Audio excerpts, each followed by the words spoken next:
Welcome back, you guys, to another very exciting episode. We today are having a little bit different of an episode. It is a birthday episode because today is my birthday, and there are just a few things that came up today on my walk this morning that I felt so passionate about. I felt super jazzed up that I really wanted to share with you guys. And so they're really just some like four nuggets of life lessons, if you will, that have just repeated themselves over and over again for the past maybe like 2 years or so, but have really come to surface within the past 6 months. And so hopefully you find them helpful, but we're going to go right into it. So number one is being a bold disruptor in life. And so this came about when I was transitioning jobs. I tried to negotiate my salary. I got met with a lot of no, we can't really do that. And when I say that I was just like so torn up about this, I mean, that was a complete understatement. I had worked here for about 3 years, and these people were like family. And it was a company that just, it could be whatever you wanted it to be, in the sense that, like, if you wanted something, you could go after it. And that's exactly what I thought I was going to do, where I was, helping create these processes and helping, really implement some pretty big changes. And so I also thought it was fair and reasonable for me to go up and ask for a salary increase based on, my end of year performance reviews, which were really great. And then also on top of that, when I compared myself to my peers in the market that I was in, so for the job, for the experience that we had, the industry that we were in, I was like, okay, I think we're a little off. And when I say a little off, I think we were about like 50,000 off. So it really pushed me to try to negotiate for it. I got met with, no, this just isn't the setting for it. That's not the time or the place. And then finally I put my 2 weeks in because I was like, okay, I think this is, God's sign that I really just need to go and transition. I don't know what it is. I prayed about it. I've received multiple signs, and I did put my 2 weeks in.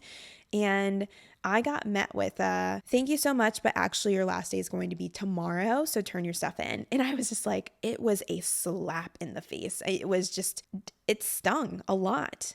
And it wasn't until I sat with it when I was fun employed for a month with my coach, and let's sit here for a second and really address these feelings, because there's something going on, like big feelings that you're clearly having right now that need to be addressed. So this is also going to be another thing that we'll talk about. But after I sat with it for a little bit, I thought to myself, okay, that hurt. And what hurt the most was when she said, well, the reason why we let you go early is because you were being a disruption by having conversations about your salary and, what next steps you should be taking with your peers and the conversations we've had here. It's just been a disruption, and I just thought it was better. And that hurt to be called a disruption. I mean, it stung a lot. And so I finally sat with it and realized that, in life, it is so important that you are a disruptor, Brie. And in fact, not just a disruptor, I want to be a bold disruptor. Because what I realized, and it was only through, going through that experience, also just reading so much about like salary negotiation and stuff, which is weird because I do contract negotiation. In one book that stood out was called Women Don't Ask. Can't tell you the author, I'll post it, but long story short, it made me realize that what I was asking for was not unreasonable or unfair. How I was having those conversations was not an attack. And in fact, negotiations, even though they seem kind of like, competitive, it's force against force, it's totally not the case. They're collaborations. They should be collaborative.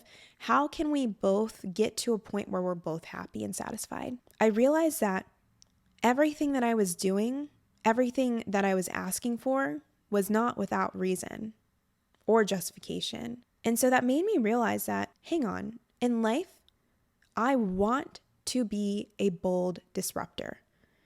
I want to disrupt the norm and have the tough conversations that are super important to me. I want to be bold in my desires. I want to be bold in my communication, bold enough to set boundaries, to stand up for myself. All of those things I think are super important to remember as you're going through life, because time and time again, I think a lot of us, especially females, feel like we have to play safe, feel like we have to play small. And I just want to say that was for 2022. That's 2020, 2021, back in the day stuff. We're moving past that. We have only a couple months until we start moving into 2023. And I think it's important that as we start moving forward, going into the new year, we're thinking about, how can I be a bold disruptor? How can I go after and boldly take action for the things that I absolutely desire? How can I be bold in my desires? I want to dream big. You're meant to do those things in life. You're meant to live a big life, whatever that looks like for you. My big life, not going to be your big life, and vice versa from one person to the next, and that's okay. But what is important is that you don't accept playing small, and you don't accept playing in a small confined box that's defined by societal norms, that's defined by societal constraints, that says that you have to play here. Don't you think about going over here? Don't you think about having conversations, dreams, or taking action to get over there? We're not doing that anymore. Absolutely not. So in life, I want you to be a bold disruptor, whatever that looks like. And it doesn't have to be anything crazy. You don't have to start going out there and, I'm going to offend some people and that's okay, but you don't have to start going out there and wearing the JJ hats and all that stuff and going crazy and, lighting shit on fire. You don't have to do that. Being a bold disruptor in your life means that you take inventory of what you desire, what you want to go after, what's important for you, and then saying to yourself, how can I boldly communicate or boldly take action to get myself to those places? So I want you to remember that part of being a bold disruptor is being bold in your desires and everything that you have to say, and bold enough to take action even when it's uncomfortable. Because I've said this time and time again, but fear is grown in the presence of inaction, and fear is only overcome when we take action. So I want you to remember that as you're taking steps to get wherever you desire to go, to becoming whoever you want to be in life, your little voice in your head is going to tell you, heck no, we're going to stay safe. We need to stay in these confines because it's going to feel super uncomfortable. I just don't want to deal. I need you to turn her down a little bit, say thank you. I appreciate you trying to protect me, but we got to go. We got to get over here. So take whatever bold, uncomfortable action, imperfect action that you need to take, because only through taking that action is how you overcome those uncomfortable feelings and fears a lot of times. So be a bold disruptor in life. Take those bold actions. Be bold in your communication. Be bold in your desires. Be a bold disruptor. I want you to disrupt the societal norm and start going after what is important to you. That's where growth is, baby. All right, so I want you to be a bold disruptor. Super excited about that first one. And now we are moving on to our next one. Hopefully I'm still recording. We are. Our number 2 is, love this. Number 2 golden nugget is being intentional. It is so important that we are very intentional with our time, our actions, our relationships, because again, sometimes in life, I think we forget that the time that we have here on this earth is not infinite. It is very finite. In fact, it will go by very quickly if you're not careful. So when you're thinking about, spending time with people or taking action on things, I think it's super important to evaluate, am I being intentional with what I'm doing? And the first step in doing that, again, is taking inventory of your values, your priorities, your goals, and doing that every so often, because a lot of times those things are very different from maybe a year ago, 6 months ago, 2 years, 3 years, whatever the case may be. What I value now is not what I valued before. So for me, it was super important to baseline and take inventory of these things that I found important to understand, how can I be intentional with my time, my action, and my relationships? So when you take the moment to take inventory of all of your priorities, your goals, whatever the case may be, the things you want to achieve, you can then live an aligned life, because then you can say, okay, here's what I want, and here are the things that I can do, the people that I can spend my time with that allow me to live in alignment with those values. It allows you to be intentional about all of the time that you have here on earth. It's not wasted. And I think that's super important to remember, is that, again, we don't have the blessing of all the time in the world, unfortunately. But that means that we have to show up with intent, with intention behind everything that we do in life. And those intentions will look different from one to the next. For me, it's super important that I enjoy what I'm doing. So if I'm not enjoying it, I'm not going to do it. I'm not going to spend or waste my time doing that. I don't believe it. And I think it's super important for you to understand, what do you prioritize and value? For me, it is fun and fulfillment. For other people, it might look like something different, and that's okay. But whatever it is that you do, make sure that it's aligned with your priorities so that you can be intentional about all of the time that you have in this life, about all of the actions that you take in this life, about the relationships of people that you spend time with. I think that's super important. I want you to remember that life is not meant to just live on autopilot. For me, the biggest fear, I absolutely refuse, and I don't think that anybody should accept this. I absolutely refuse to accept that my life will be rinse and repeat. I refuse to accept that I'm just going to get up, I'm going to run through whatever morning routine I have. I go to this work that I'm like somewhat passionate about, but really don't care. It's not really super fulfilling. Come home, dinner, watch some trash TV or whatever, listen to some podcasts and rinse and repeat. That is my biggest fear, is being stuck in that feedback loop of autopilot, not intentionally thinking about how I'm moving forward, about growing. Because I think that's a big problem in today's society, is that people just get so stuck for multiple reasons. They just get so stuck or feel stuck that they just waste time on autopilot.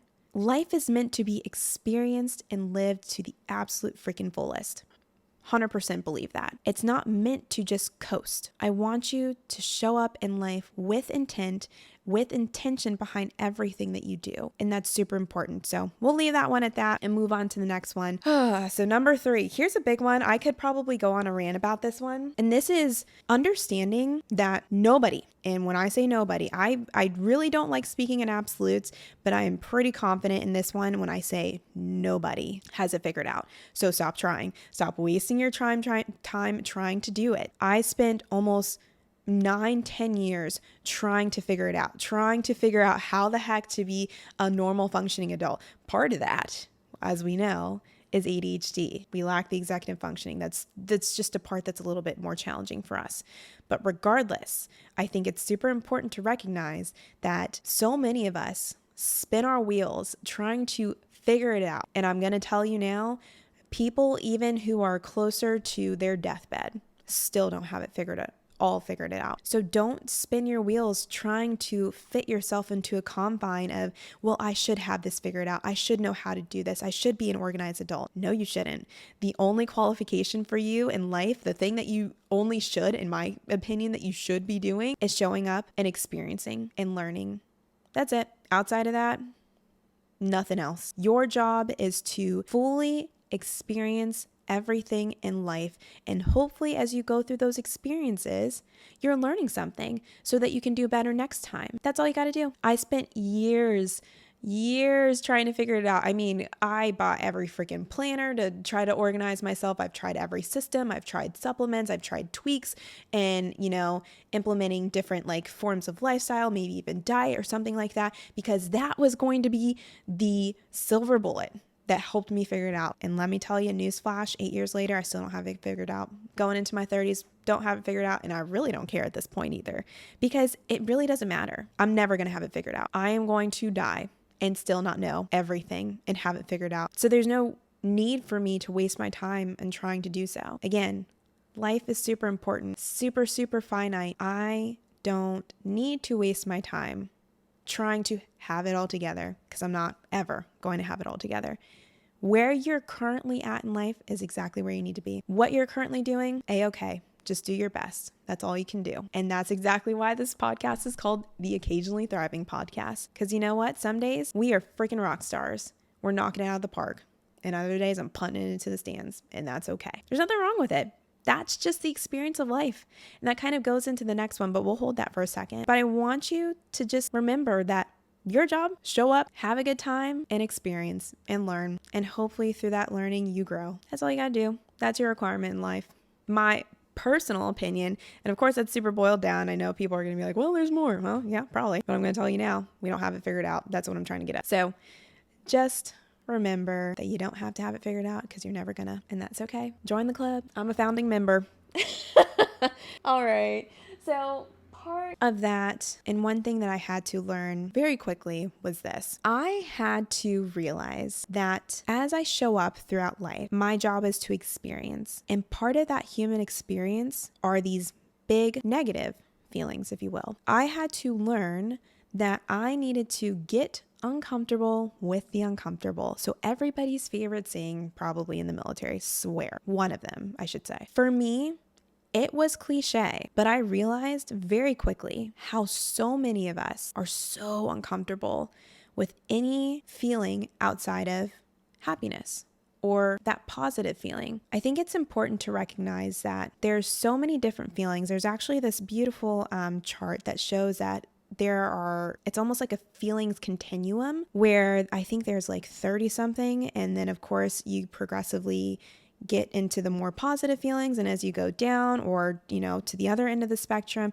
you have worse or more negative feelings, if you will. And I think it's important to recognize that that is super important to go through in life, to have a full experience, is for you to understand that the uncomfortable feelings, the big feelings, the anger, the sadness, the rage, whatever the case may be, I don't even have the vocabulary to encapsulate all of them, but all of those negative feelings, they're not negative and they're part of the experience and you need them. I spent years, I loved self-help. I mean, golly, it saved my life, to be quite honest. But part of that, unfortunately, I think our society swung so far to one end of the spectrum where we started almost making it seem as though we can't sit with uncomfortable feelings, the heavy feelings, the bad, negative feelings, because we just need to be positive so we can get out of this rut because we can't stay stuck.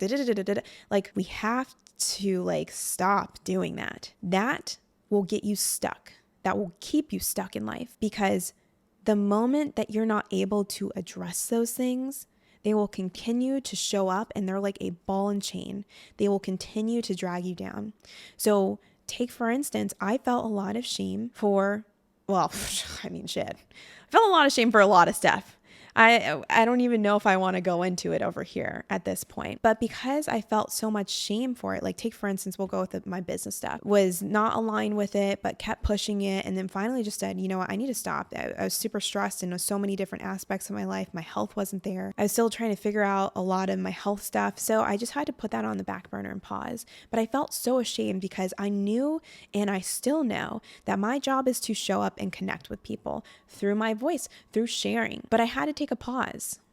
And I felt ashamed of that. I felt bad for not being successful. I felt bad for not meeting the shoulds, the expectations that I thought I should be meeting. And I would just be like, no, we can't address that. We just have to keep moving and just, keep pushing. And that's not true, because our feelings absolutely drive our actions. There's this whole model that's called, it's like CTFAR. I didn't do it, but it's a circumstance drives a thought, that drives a feeling, that drives our actions, that drives a result. So if you have a thought of shame still, that will drive, or I should say, you have a thought that drives a feeling of shame, you're probably going to not take action.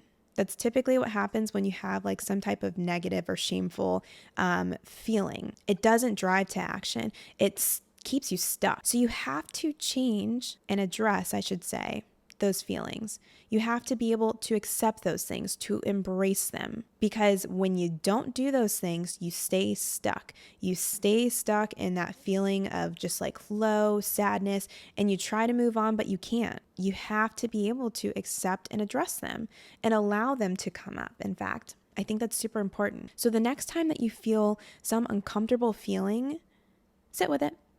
Allow it to come up, cry, do whatever you have to do to address it, release it, whatever it is that comes up for you. Let it happen, and let it happen as many times as you need it to happen. Because when you allow those things, they don't keep you pulled down, weighed down like a ball and chain. When you allow those things to come up, it's like you're freeing them from your body almost. And that's super important.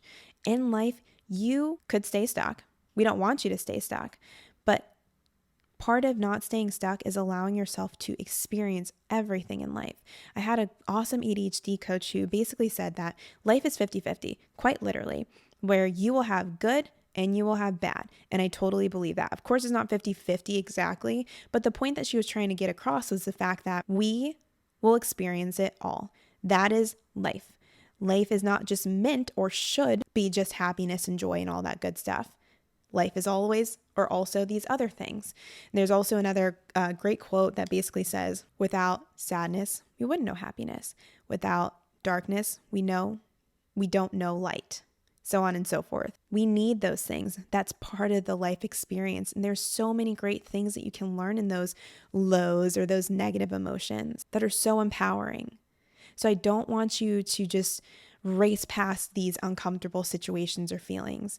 Be bold enough to sit there, address it, allow, accept, and work with somebody if you need to. That's totally cool. I did.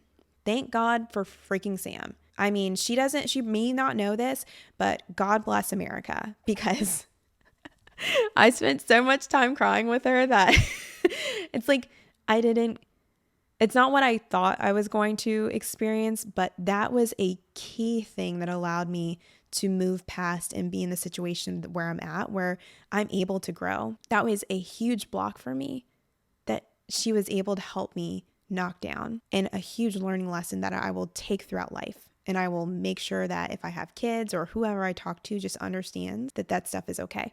So those are the big 4 things. Again, in life right now, this is probably going to change, but as I go into my 29th year of life, so lovely, I want you to remember to be a bold disruptor. So be bold in your communication, your desires, your wants, your boundaries. Be bold in life. Be bold enough to disrupt those societal norms and go after what you want. Number 2 is being intentional. So being intentional with our time, our relationships, our actions. Again, in order to do some of these things. So for number 1 and 2, I think it's super important for everybody to take an inventory of your values. Understand what your values are, and then from there, you'll be able to align any of your actions, relationships, and how you spend your time with those values and priorities. You'll be able to say, okay, now that I understand what those things are, I can then be a bold disruptor to stand up for what I want in life. I can be a bold disruptor by taking bold action, so on and so forth. Be intentional. Number 3 is nobody has it figured out, so stop trying to figure it out. I can go on for days. I mean, welcome to the club. Literally, nobody has it figured out. So don't try to waste your time in trying to figure it out or beating yourself up for not having it figured out, because we don't have it ever figured out. So just live life. You only have one requirement: show up, experience, learn, grow. If you're doing those things, check in the box. You're doing great. So, and the last one, of course, is getting uncomfortable with the uncomfortable, making sure that you're allowing yourself to address those uncomfortable feelings, good, bad, negative, the whole 9. Life is a full experience, not just all of the positives, but there's also negatives, and there's nothing wrong with it. It's not negative. I don't know why people are like, oh, that's such negative energy. Like, yeah, just don't stay stuck in it, but allow yourself to address it. Allow those things to come up, because that in itself allows you to grow. When you allow those things to come up and to come out and come to fruition, come to the surface, if you will, you're allowing yourself to address those things and allowing those things to stop weighing you down. So those are my 4 big things. I hope you guys found that super helpful. Of course, I'm looking forward to engaging with you in the comments, and I will see you on the next episode. Happy birthday. Bye.